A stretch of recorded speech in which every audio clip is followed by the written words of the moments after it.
Okay, so we're back. We've just seen part two of Discovery. Spooky. How'd you feel about part two? Yeah, as we sort of loosely discussed as we were watching it, it was a little bit better.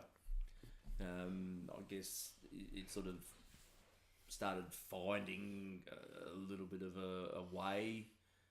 Marked improvement on the first episode. As you said, slightly interesting ending, so improved. You? It was better, but it was better in a way that you graded on a curve, and the first episode was actually pretty bad. It was the back And of this, the curve. and this was just wasn't objectionable. Like the first episode. First episode was doing a few things that I shouldn't say objectionable, but it really wasn't great. And this one just didn't really offend me, or maybe I grew desensitized to it. So watching it, I was thinking, okay, it's not bothering me as much as the pilot did. Did some nifty things, but it's still my number one issue at the moment. And I'm going to say it's number one issue 14 times, so they're all actually equally tied. But big issue at the moment, I hate flashbacks in TV shows. It's just bullshit that Lost introduced to deliver exposition to the audience. So, the audience has context to move forward into the next scene.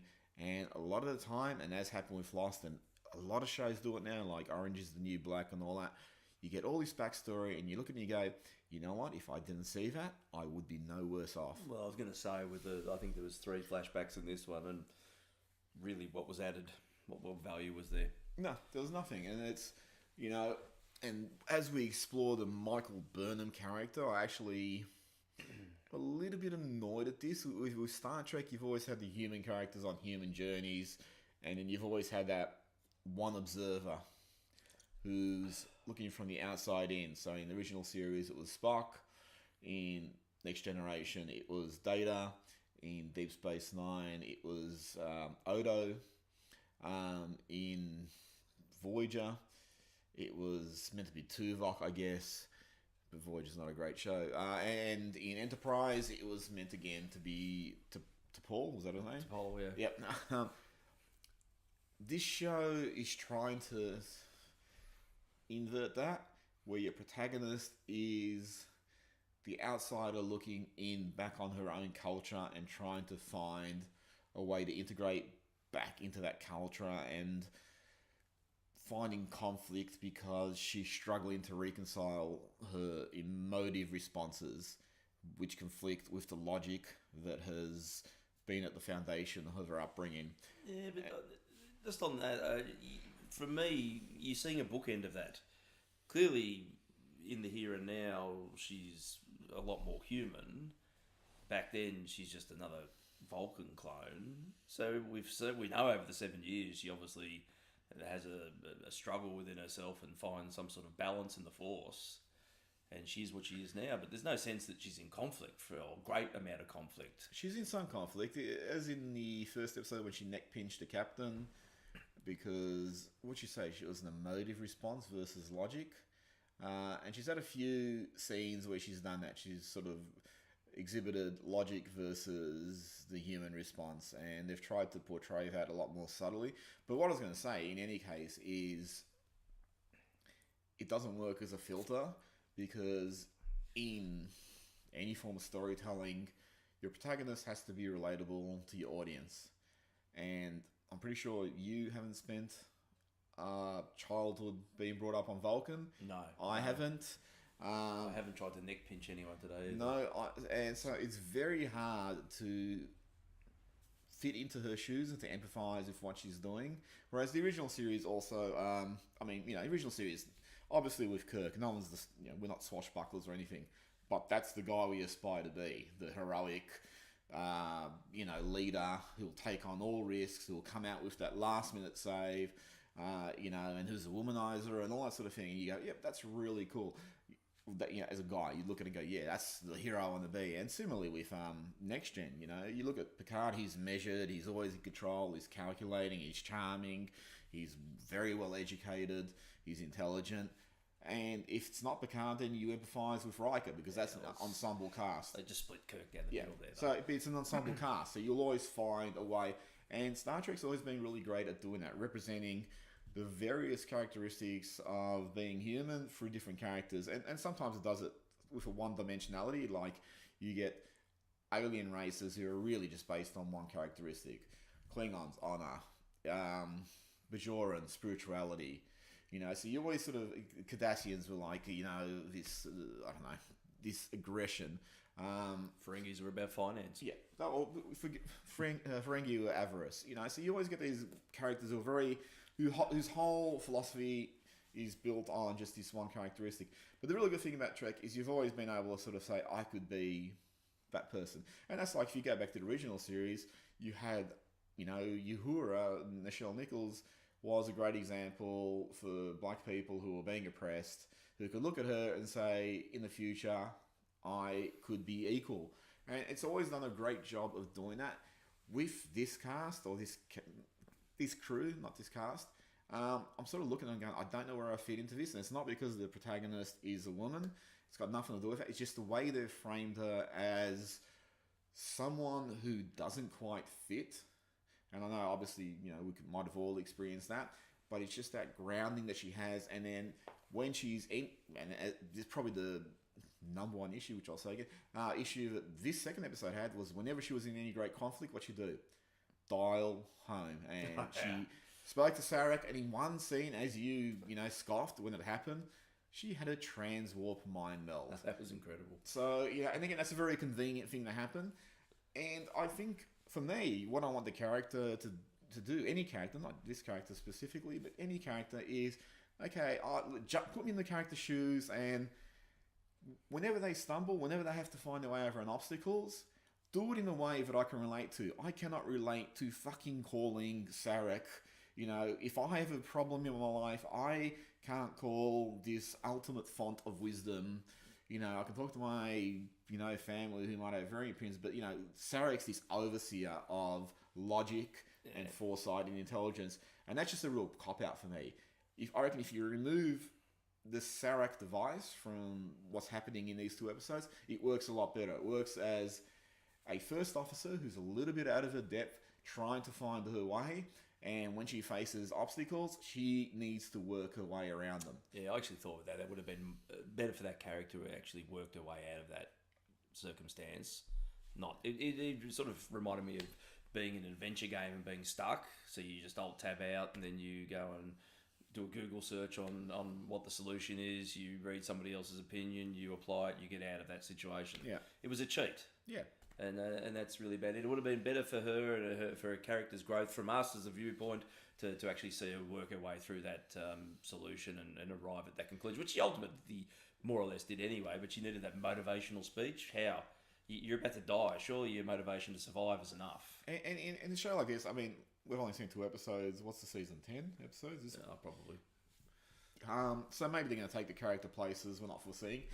But in terms of the premise of the show, I think it would have worked much, much better if she was a first officer. She showed up on this ship. It was her first day on the job, and they go into this, you know, this clusterfuck. They face the Klingons, and she is, she's trained, she's equipped, she's qualified, but emotionally, intellectually, she's not entirely ready. So she's got to feel her way, and she's pushed into a position that she's not totally ready to face, to encounter, but she actually works her way through it, because that is what Star Trek's about. It's about humanity taking the next step, navigating obstacles, growing and learning from mistakes. And at the moment, they're not really doing that, and they've framed this character in a way that it undermines that journey.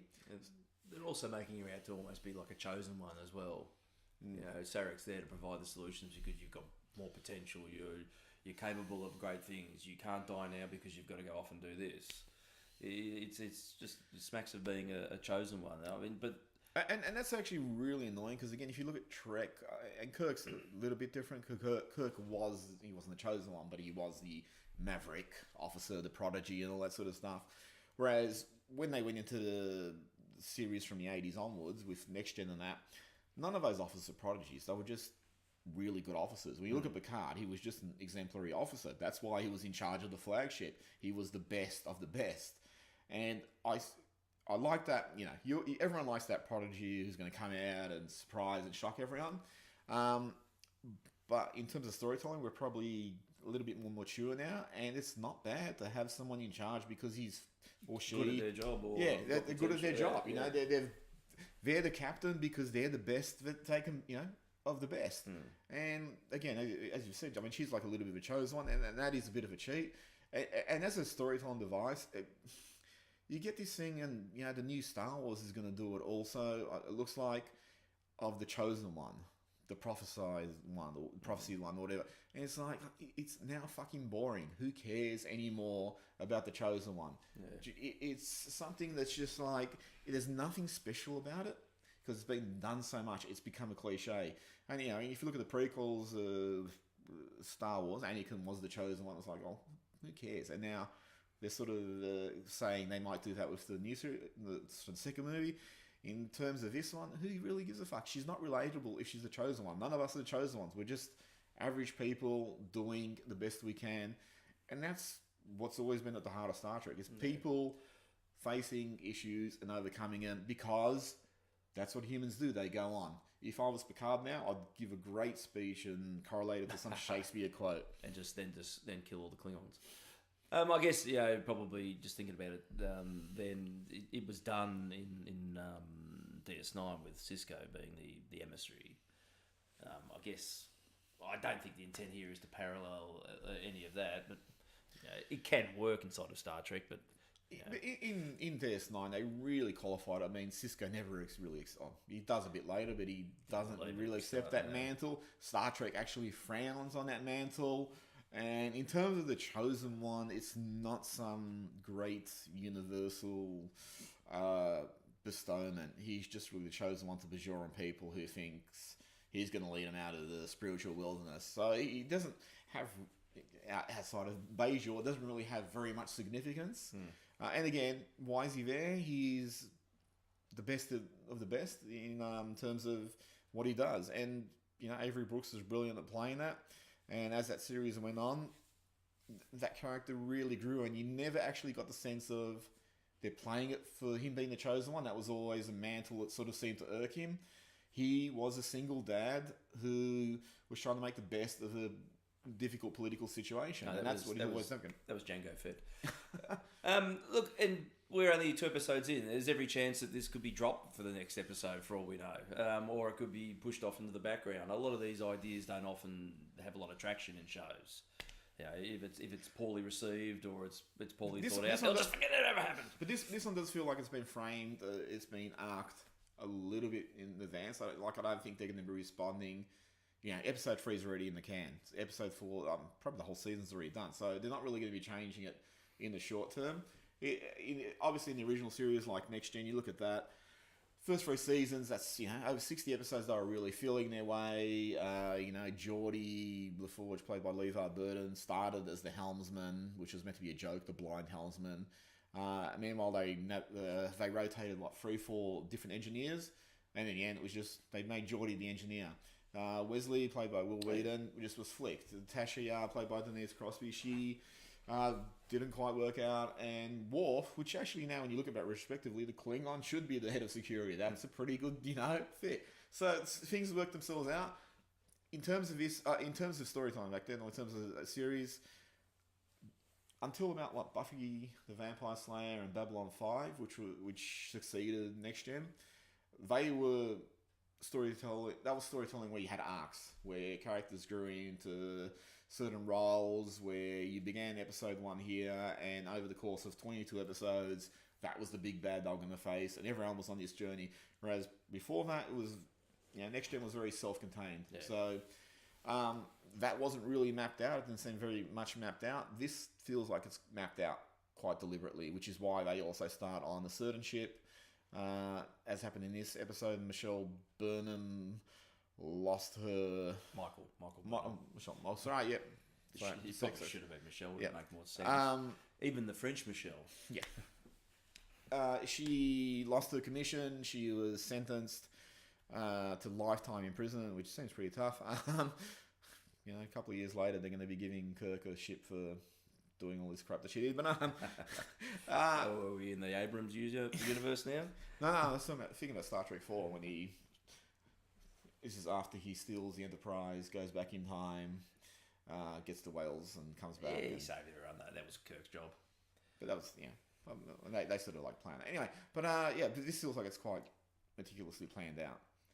And we're going to be following this woman's journey. And like I said, I think it would have looked just so much better if they had none of that Vulcan past. And she was just, Yeah, that's a baffling one. I mean, it's a way of getting the Vulcans into it.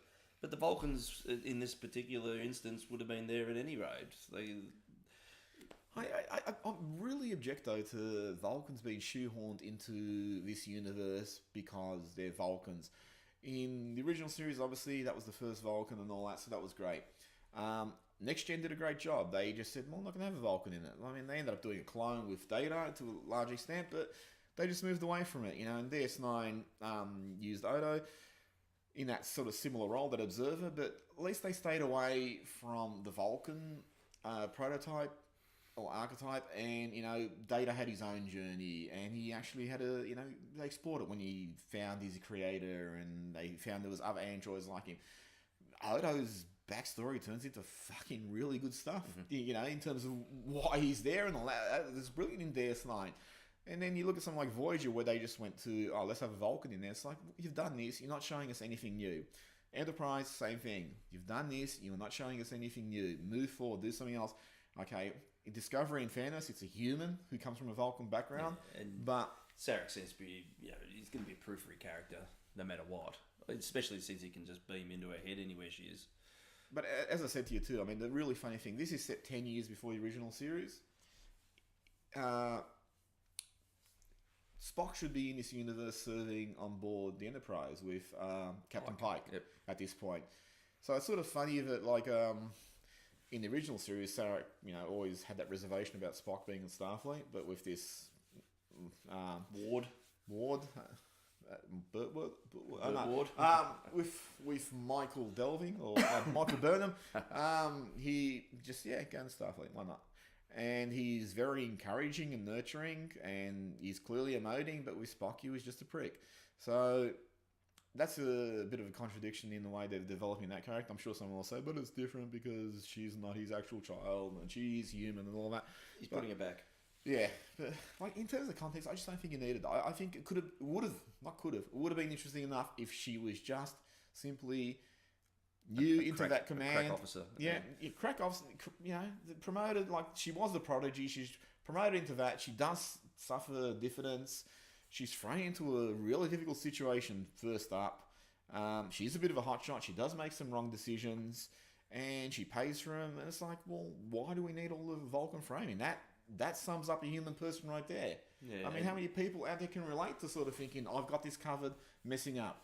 And essentially across these two episodes, Sarek's provided all the information to do something. Other than that, what's she done? She's not doing anything. She has no great skill set or presence other than flying through space. And it's just ridiculous. I mean, we sort of talked about it in the first, not in the part one of this, but we did discuss in the first episode where Sarek said to her, here's some information on the Klingons, don't tell anyone. Yeah, don't tell anyone. Be careful how you use this. And then she walked out and just gave Vulcans the captain. Did this. Yeah, did this. Here's all this information.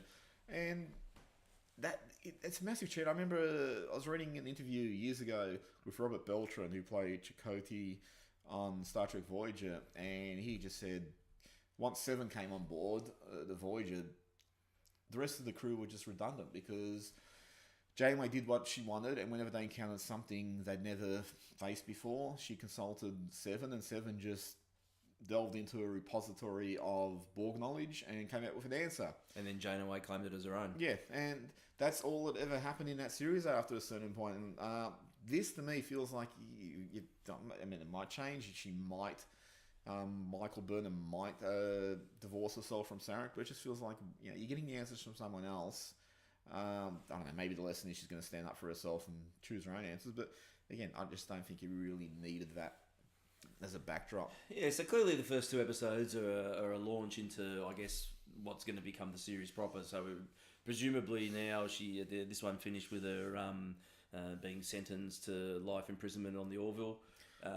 She's somehow obviously going to be put back into Starfleet and go on as, from what I understand, she's still going to be first officer on the Discovery. So there's going to be a transition away from that to that. So this is obviously 2 episodes of setting the tone or the characters for this. We know Michelle Yeoh's character, Captain, I can't even remember her name now. Philippa Georgiou is dead, presumably. Do people die in these shows? She's gone. Half the crew's gone. Captain Chicken's still alive, so I'm tipping the Commander Chicken rather. He's going to be kept on. A lot of effort's gone into that makeup, and give him a bit of time, so he'll stay. The rest of them are non-event, so presumably. Can I just sort of also interject here?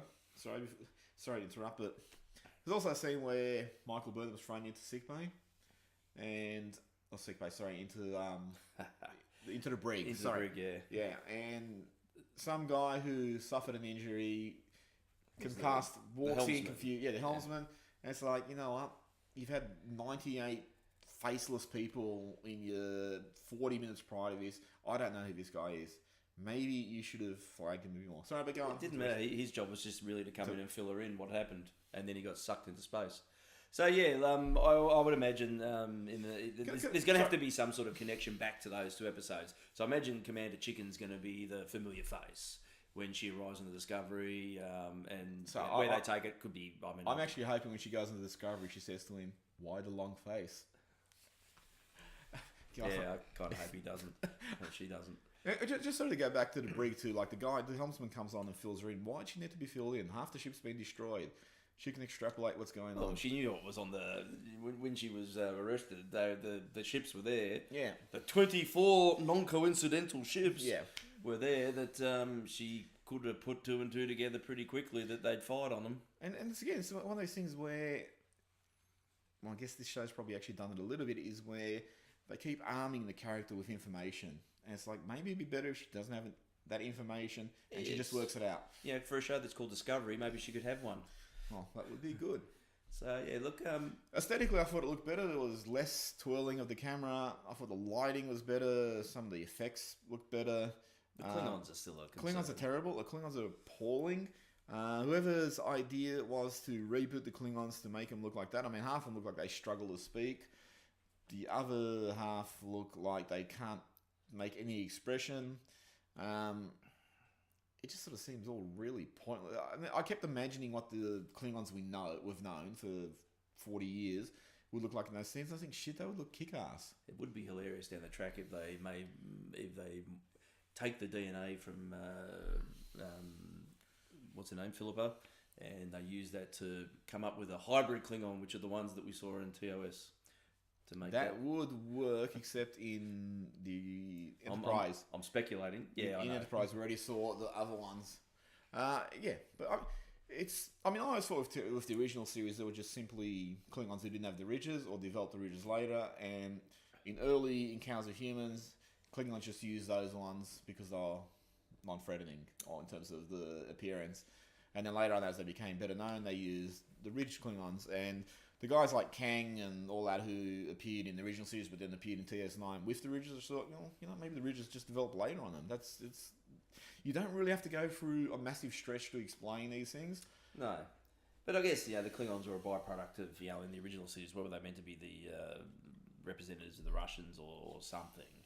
But they were conniving and they were completely different to these type of characters, where again, in I suppose, from Star Trek, the motion picture, into Next Generation, they became those clear warrior type Klingons. I think again, there's always been progressions with the Klingons, so maybe we're meant to be a little bit more accepting of what they're doing with these ones. It's just not working though. I don't find them compelling in any stretch whatsoever. So, but maybe again, it's a launching platform. Maybe they're going to be completely different again in the series proper. I guess we'll find out when we watch the next episode. That's funny. It's one of the things like if someone said to us, hey, do you want to reboot a Star Trek series or create a new Star Trek series? And it's actually interesting because Nicholas Meyer, who made Star Trek 2, which basically saved the franchise and rebooted it. And because of that, all these new series and movies came out. He said when he was making Star Trek 2 before, in pre-production, he looked at the first movie, and he looked at what worked and what didn't work, and he ditched what didn't work. So if someone said to us, make your own Star Trek series, you'd watch it and go, okay, what works in this universe? To me, what's worked really well is the Klingons. Why are you changing those? They don't need to be changed. You might change the Romulans. They, to me, look like, I don't know, Beatles convention or something, with their little bowl haircuts and all that, and they never... I mean, to me, I always got the sense, I don't know if this is the case, but to me, I always got the sense in the Next Generation, they were meant to be the new threat, but they just didn't carry that presence. So I thought the Ferengi were initially meant to be initially, the new yeah. threat, And they became comical, but there was like a few backstories, a few arcs where sort of like things went missing on the neutral zone and all that, and it was implied that the Romulans were responsible. And then there's that episode where they face off against the Enterprise, and the Romulans go, we're back. And you think, okay, so these guys are going to be the enemies, the actual true enemies, because the Ferengi didn't work out. And they didn't really take that anywhere either. And they never really developed that presence to become the antagonist. And that ended up being assumed by the Borg. Yeah. If I was looking at a series to, like, someone said to us, make a series, I would be saying Klingons fine, Romulans not fine. You could use the Romulans in this universe. It's actually, in terms of canon, it's probably a little bit before their time. You could throw anyone else in because it is space is a big thing. You could use the Klingons, but why then change them so drastically? And all this fucking going back to Kahless and Stovokor. Yeah, and bloody all I have the spirit of Kahless and all that sort of shit. It's like They're just familiar references. That's all. Don't care. Just how about the Klingons see the humans and just go, shit, they're coming into our territory. We should kick the shit out of them. Which is really the basis for the majority of wars. And that's the other thing about it. Look, and maybe, again, we're going to see a little bit more of it, but my understanding of this show wanted to get back to more of the core essence of Star Trek, which was the human condition, the exploration, the look at ourselves, and that we could be a better thing going forward. This was a pretty grand pew-pew war type. Yeah, and you said that, yep. It didn't, again, and that probably, again, made it more distant from Star Trek than ever. I don't think there's ever been as probably an aggressive Star Trek that I can recall off the top of my head. No, I actually, again, if you look at the reboot, what you're going to do, and you say, let's go back to the roots of exploration and that, let's get away from the J.J. Abrams movies, which are very action-based. I'd be happy to get away from I would have rather just seen they were, like they say they're out in remote space, go discover a planet you haven't seen, go down on it, go find some ruins, go desecrate the ruins accidentally, and then from that, some shit starts happening, and then you find out it's Klingons and whatever. It doesn't need to be that convoluted. It can be pretty simple. And in regards to this, and I know we live in a society now where, you need immediate gratification. I would have had like 2 episodes of just exploration. In the 3rd episode, you would have had some battle and shit, where you find the Klingons and all that sort of stuff.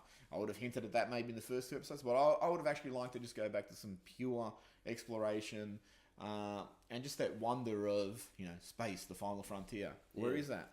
Yeah, look, and I'm sure I read somewhere, and maybe this was just postulating early on the piece, that they were looking at making each season a little bit different from the rest. So this one could be about shit.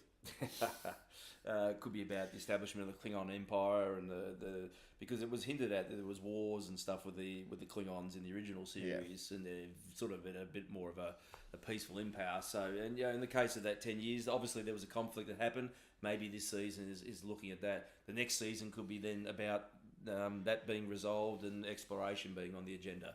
But I guess we'll find out. Enterprise was doing that also. Enterprise was cancelled at the point that they said that if they went another season, they were going to do the Romulan War. So, you obviously you can base each season, and Next Gen even did that as they went on. They started looking at certain things. They brought the Borg in and all that sort of stuff. But to me, it just really is playing like if it actually plays to me like a clone of a Star Trek series like Andromeda or something like that, which has a space exploration, and Star Trek's obviously our template, but we're going to change it up, and that's what this feels like. It doesn't feel very Star Trek-y, It had some better moments in this one, but it just feels too far removed from the source material. And I probably wouldn't have a problem if it was like Next Gen was removed from the original series and the original series movies, which were still going on at the time that Next Gen was going on, because you have such a small sampling and there's, a lot of technology changes, evolution from between the original series, which was late 60s, to Next Gen, which was 87.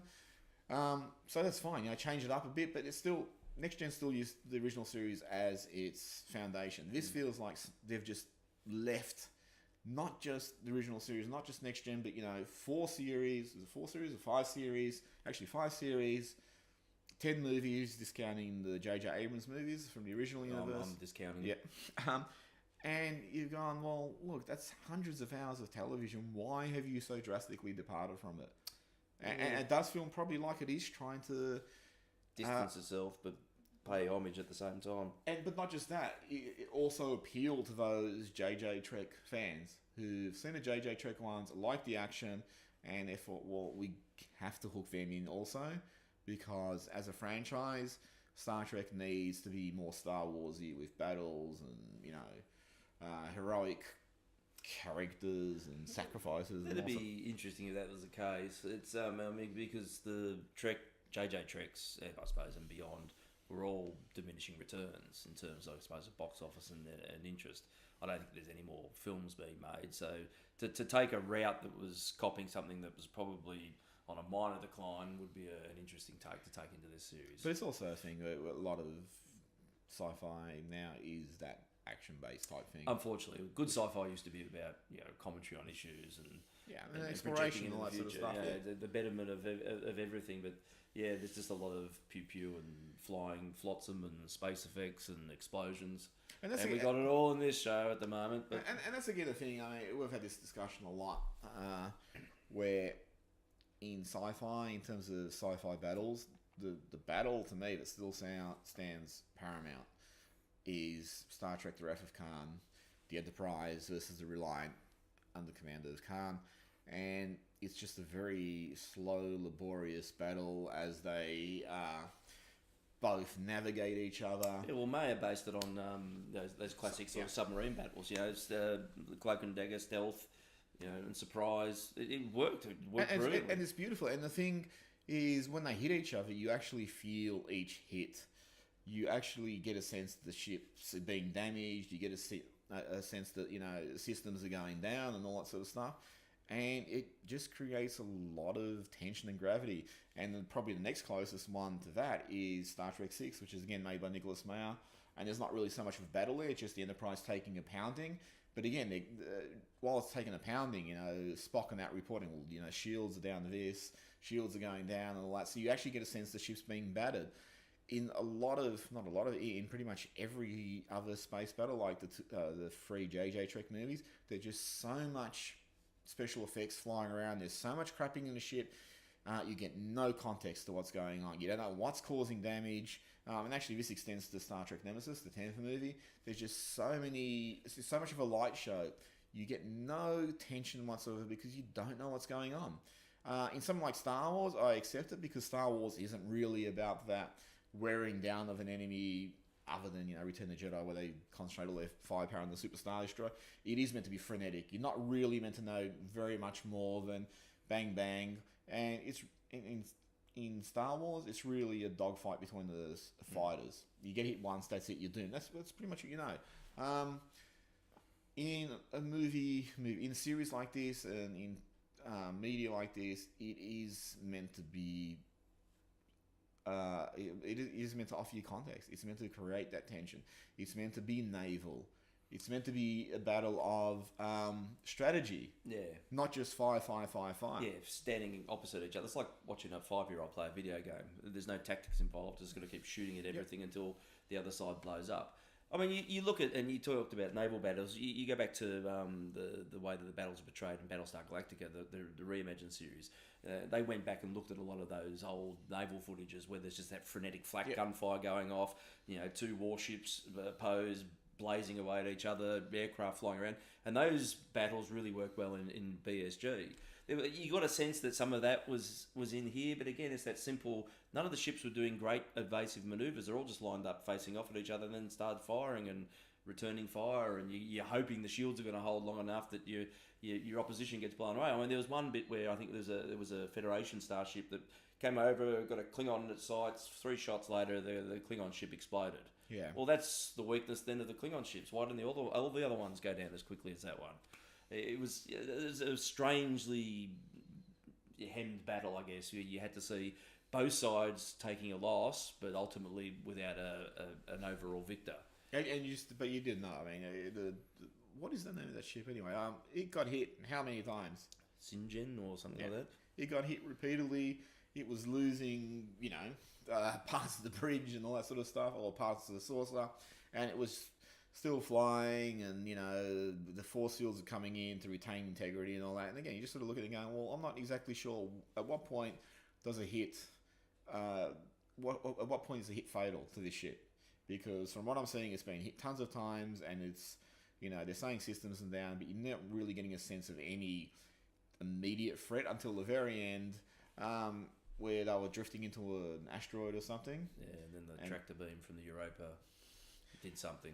And, geez, I mean, a tractor beam just sort of lifted them out, but also I should just point out that was this fucking stupid impasse they created, where the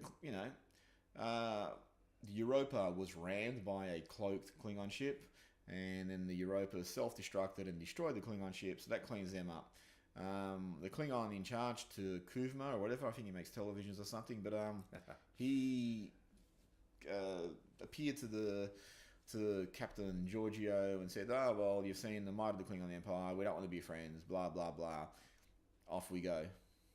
And then the Admiral popped in and someone worthy to talk to. Let's all be... I know that was later on, but it's just like you just tried to blow the shit out of it. But between But it's like, oh, we're going to keep you alive. And then her great plan of let's go capture this guy. If we kill him, we make him a martyr, and then they go across and kill him. Yeah, that was baffling. Yeah, again, hopefully that's addressed. Set phases to stun. Well, she flicked it to Red. Red is dead. I mean, there's probably there's one good thing that I felt throughout this is that they've dispensed with the technobabble. Well, that is great. That's a promising start. No red shirts. That's probably going to be a bit confusing moving forward. People might be beaming down somewhere and know that they may. In terms of the may live through the. In terms experience. of the JJ universe, as much as the storytelling is shit, the reverse engineering from the original series is brilliant. The Bridge of the Enterprise looks brilliant. Those stupid pajamas they wore in the original series, they actually made them look functional. They made them look really well. You said it before in the part 1 of this. You just don't sort of understand how this is 10 years before the original series, and the tech is so drastically different. Now, I know people are going to say it's a reimagining, and we know Enterprise did the same thing as well. Yeah, I guess at some point you can't sell that concept today, but it'd be nice to. When they paid homage in Relics in Next Gen, where Scotty had the holodeck made up to look like the original Enterprise. There was a great bridge between there because you're looking backwards and there's nothing that we've seen prior to that to make it feel anything other than that could have been the way it was. Now you painted yourself into a corner because you've made the glossy, glistening, beautiful, the way we imagine the future to be now, impossible to translate into the next to the original series. But Enterprise, even though it sort of retconned a few things, it still tried to address the fact that it was a prequel to Star Trek. It dumbed down the impact of the technology. They didn't have photon torpedoes. The transporter technology hadn't worked on. Or they weren't very trusting. Only on inanimate objects. And even the uniforms they were just sort of these jumpsuits. They were nothing spectacular. I mean, in these ones they're very glisten. They glisten. They got the gold trim and all that. They look very polished. Why they then went to pajamas 10 years later, I don't know. Whereas in But there's always been a progressive change of uniforms. That's been a constant throughout. Oh, but I'm just saying, in terms of the actual fashion, you look at it, it looks like, why would you go to those pajamas? Well, it's no different than retro fashion now. 10 years ago, we're all wearing flared pants again like it was the 70s. Stuff Obviously, it's a cyclical thing. I mean, probably you don't see that the military adopting that fashion change, but it's a thing, I guess. That but they people look can too simply different. associate with. So I guess what I'm saying, sort of like in Enterprise, which is a very rough jumpsuit. In this, it looks a very sparkly uniform, It looks a lot like the Enterprise uniforms. but very polished. Yeah. And to me, it looks like, well, why would you ever change from that down? Whereas with the Enterprise uniforms, they really were just sort of shitty jumpsuits, and I like that. It's like, well, these first people on this mission, there's no real, there's no real template to work from, so they're just working it out as they go along, and I like that. It did look rough, and you could understand at some point someone said, well, let's get some better uniforms than people. These are the better uniforms. I don't know why you downgrade from these ones in Discovery. You look at the original. I actually reckon the original series one still sort of semi-hold up okay, especially the short skirts. But then you jump to Thanks, Donald Trump. the motionless picture, and those uniforms were terrible. Yeah, those like full length cat suits or something, which again they sort of jumped to next gen and mimicked to a certain extent. The best uniforms were the ones in the Wrath of Khan. Those clear, and they had the same bell bottom pants. It was enough of a throwback to the original series to make it a transitional thing. But those jackets and the flap looked really good. It just looked military. Not military in terms of what Trek was meant to be. But there was a sense of uniform about it. I mean, Starfleet is a military organisation, so exploration. Yeah, but it did have that sense. I mean, it didn't look militant, but you had that sense of hierarchy with the uniforms. You had a sense of officialdom. They were color coded still because of the jersey they wore under the uniform. That correlated to which department they're coming from. So I thought that worked really well. In Next Gen, I didn't mind those uniforms, but you started getting a lot of colors, and I was thinking, would anyone really go that colorful? But yeah, I agree. The original series movies from 2 to 6, they were pretty much perfect, those uniforms. Apparently, they were really painted to wear and all that sort of stuff, but we're looking at the aesthetic of it. All right, well, I guess we can probably wrap it up here because we've got a few more of these to do. So at the moment, we've left episode 2 with a better feeling. I think we're probably both sitting here not super interested, but mildly interested about to see where it goes next. It's something I'll continue to watch, obviously, because we're going to... we're invested in the Star Trek universe. I think the more important... I think that's evident. Yeah, I think the more important question is, will you watch episode 2 of The Orville? If you put it on after this, I'll probably vomit. Just will comment on The Orville that I think it would have been good if they decided to make that a comedy. They should probably win the comedy route with that. Oh, what an interesting show. Okay. All right, so we can wrap up there. Until next time, I think we're going to cover episodes 3 and 4 back to back. We may even have another deranged individual join us who will probably really like this show. And of course, that is the alternate version of me out of the transporter. So, look for that. Thanks for listening. See ya.